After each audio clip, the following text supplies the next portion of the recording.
Après plusieurs années de résilience, l'année 2024 s'est déroulée dans un environnement plutôt favorable pour le marché des assurances, que ce soit d'un point de vue purement assurantiel avec un secteur qui a grandi de plus de 5% en 2024, mais aussi d'un point de vue investissement avec une forte reprise des marchés financiers en 2024 qui a impacté positivement l'ensemble du secteur. Alors dans ce contexte favorable, Sanlam Maroc a pu garder son cap de croissance profitable. Comme vous savez, c'est une stratégie de plusieurs années d'aller chercher de la croissance profitable. Alors d'un côté, en renforçant nos efforts de développement, en lançant de nouveaux produits, de nouveaux services, et je prends par exemple le lancement du rachat de franchise en automobile qui a été très très bien accueilli par le marché, mais au niveau des services par exemple innovants avec le lancement d'une nouvelle plateforme santé Allo Sahti qui permet d'accompagner des assurés dans l'ensemble des étapes de leur hospitalisation.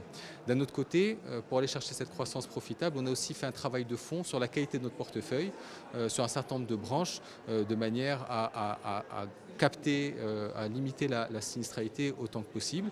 Et ces efforts conjugués à la fois de développement et sur la qualité du portefeuille nous ont permis d'afficher des très bons résultats avec une croissance de notre résultat net à plus de 5,5% et 418 millions de dirhams et une consolidation de notre chiffre d'affaires qui est en évolution et qui s'installe à 6 milliards 300 millions de dirhams. Donc l'ensemble de ces résultats positifs illustre vraiment la qualité de nos fondamentaux, mais aussi la force de l'engagement de l'ensemble de nos collaborateurs, nos partenaires et intermédiaires. Je remercie et que je salue à cette occasion. Les perspectives 2025, elles s'installent vraiment dans la lignée de 2024, puisque les facteurs qui ont conduit à ces performances en 2024, alhamdoulilah, sont encore là en 2025. J'ai parlé beaucoup du contexte macroéconomique favorable. Du point de vue assurantiel, on est sur la même dynamique. Et d'un point de vue investissement aussi, les marchés financiers continuent de performer de manière très significative en 2025.